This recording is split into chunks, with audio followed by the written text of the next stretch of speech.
The algorithms out, exams are out, teacher assessments are in. Is it a fair system that we've finally got to?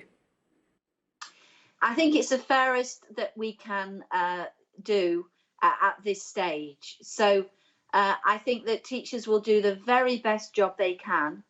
They are going to be working with the exam boards, who are going to be giving them exemplar materials which show what standard of work should be achieved at each grade. There is a requirement for moderation processes in schools, and exam boards will have the option, if they think that there's an unusual pattern of grades, or they're concerned about the grades that the schools generate, then they will have an option to go in and work with the school to investigate that. So given where we are, 3.5 months till the grades will have to be awarded, this is the best place we could be. But if the government had acted sooner, as they were advised to do repeatedly, we wouldn't be in this place. So there's a combination of factors that teachers can take into account: coursework, tests in the classroom, mock exams, for example. How do you ensure that it is fair, that a pupil in Bromley is judged by the same criteria as one in Burnley? Well, I think that is always a problem, but I would just like to say that I wouldn't want the comparison to be that exams are completely fair and that teacher assessment is completely unfair. That's just not true. A significant number of students will get the wrong grade through taking the exam.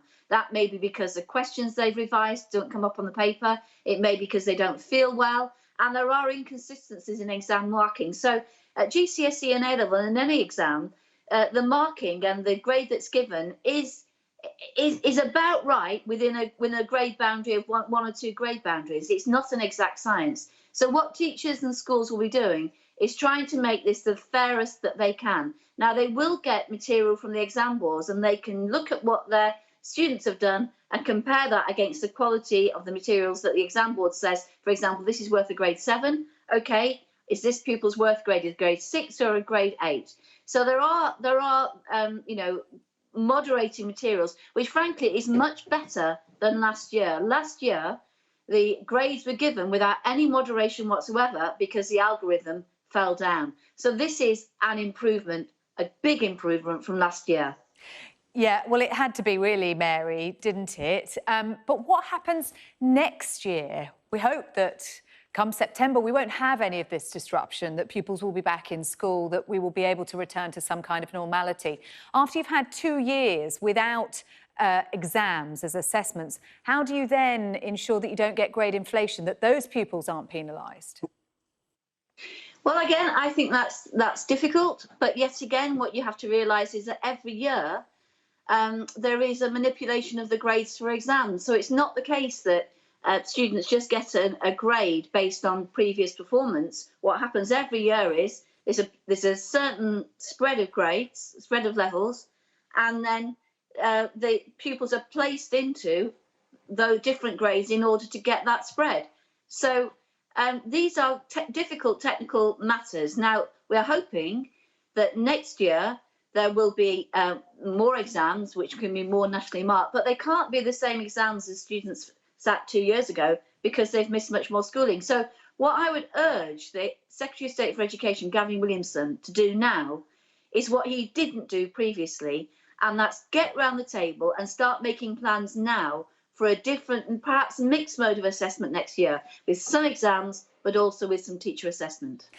Is that not what he's been doing over the course of the last weeks? I mean, you talk about waiting for this decision, but there was a consultation process, 100,000 responses taken into account. Those voices of teachers, of pupils, of invested parties have been heard, haven't they, in coming to this decision? Well, they have, but it's all been too late. All the unions wrote to Gavin Williamson in September at the beginning of the school term and said, you know what, there could be a second spike or a third spike in January. It isn't, a given that the GCSE exams and the A-levels exams will be taken, and you need a plan B. And we came out with a detailed paper of a plan B. Gavin Williamson spent from September to December saying exams would take place. As COVID rates rose in schools and as the infection rates rose in society. And then in January, he has to say, oh, they're not going to take place. And then he has to go into a consultation, which just has been announced today, where teachers have, in essence, 14 weeks in school to come up with a grade. That puts them under huge pressure. It puts pupils under huge pressure. So this is the best that could have been announced, given that Gavin Williamson did nothing from September to December other than try and work out whether exams could be taking place 3 weeks later. What he did was completely inadequate, and teachers are now left to pick up the pieces of his lack of decision making and his lack of recognition of what was happening in schools. So yes, there has been a consultation. Yes, those views have been taken on board, but very little time has been left for teachers to do this hugely important task. And it could have been completely different, as it is in Scotland and Wales and Northern Ireland, where the decision was taken months ago that an alternative to traditional exams would have to be taken, and was. OK, Mary Bousted, thank you.